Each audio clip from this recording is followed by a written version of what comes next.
ଆଜି ଥିଲା ଶନିବାର। ଅରୁଆ ଭାତ ଡାଲି ଆଳୁ କାଙ୍କଡ଼ ତରକାରୀ ଖାଇ ଶାନ୍ତି ହୋଇଗଲା ମନ ମୋର। ପୁଣି ସନ୍ଧ୍ୟାରେ ବସିଗଲି ଟିକେ ଟିକେ ସଜବାଜ ହବାର। ଫେସିଆଲ କରି ଦେଖି ଲାଗୁଥିଲା ଭୂତ ପରିକାର। ପରେ ଦେଖି ଲାଗିଲା ଆରେ ମୁଁ ତ ବହୁତ ସୁନ୍ଦର। ପୁଣି ରାତିରେ ବସିଗଲି ରୁଟି ତରକାରୀ ଧରି।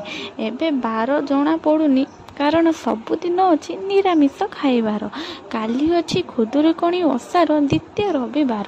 ସାଙ୍ଗମାନେ, ପ୍ରଥମ ରବିବାର ଓଷା ତ ଆପଣମାନେ ଦେଖିପାରିଲେ, ଅପେକ୍ଷା କରନ୍ତୁ ଦ୍ୱିତୀୟ ରବିବାର ଖୁଦୁରୁକୁଣୀ ଓଷା ଦେଖିବା ପାଇଁ।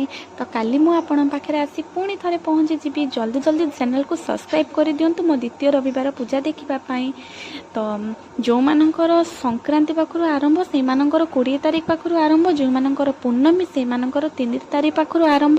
ତ ବହୁ ଜଣ ବି ମୋତେ ପଚାରୁଛନ୍ତି ଯେ ଆପଣଙ୍କର କାହିଁକି ଏତେ ଜଲ୍ଦି ହେଉଛି। ତ ଆମର ସଂକ୍ରାନ୍ତି ପାଖରୁ ଧରୁଛେ। ତ ଟାଟା।